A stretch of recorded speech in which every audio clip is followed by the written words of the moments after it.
Hey everybody, welcome back to microbeerreviews.com. Boy, do we have an interesting beer for you today. This is the Alewerks Brewing Company out of Virginia. This is their Bitter Valentine. The artwork on this thing is amazing. It's a really, really cool can. They come in a 4-pack. I cannot remember what I paid for this, but what was cool, I thought was, and I don't have it for you right now, but if you ever see it on the shelf, they have what looks like recyclable, the holders are this, it's kind of a, it's plastic but not really plastic, kind of texture to it, and it's biodegradable. So I thought that was really cool. So check it out if you see it on the shelf. So Bitter Valentine, Double IPA, 8.3% ABVs. Inside this thing, you've got Citra, Simcoe, Columbus, Galaxy, and I believe the way you pronounce it is Zythos. It's Zythos hops. A lot of the reviews I've done recently, there is this trend now of using different hop varieties, experimental hops, different spin-offs of the traditional hops, which I think are pretty cool. It's just been this really neat theme recently. So also on the website, it talks about this is consistently rated as one of the best beers brewed out of Virginia.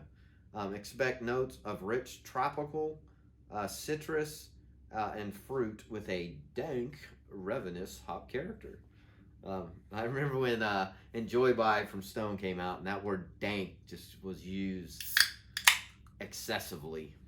So let's see if we have a dank IPA here.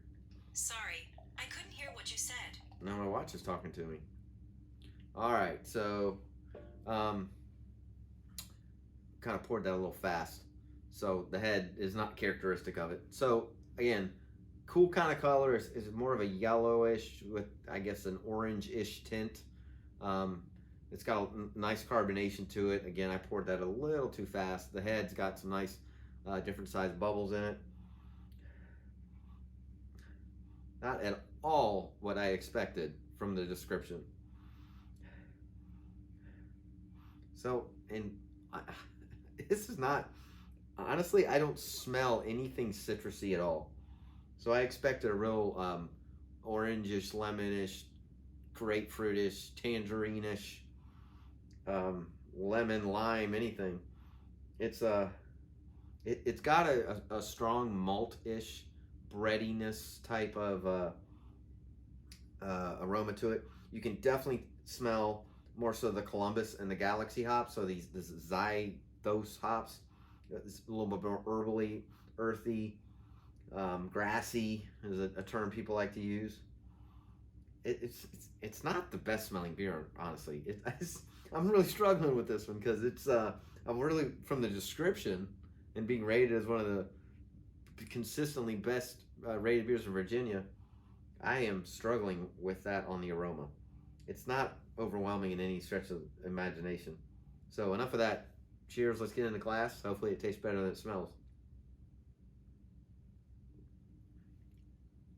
All right, tastes much better than it smells. However, it definitely has it's very earthy in my opinion, not citrusy. In my opinion, it's got like some pepper to it, maybe even a little bit of spiciness, almost like a weird jalapeno-ish. It definitely has what I call the grassier, more backbone of having some malts in there. It's not sweet at all. This one is not. I honestly don't taste anything citrusy at all.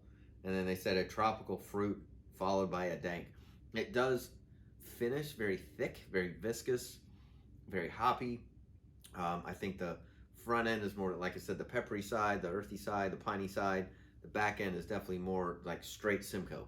It is a straight, solid backbone, very traditional-esque, but very sticky hop finish, which, quite honestly, that saves the beer for me.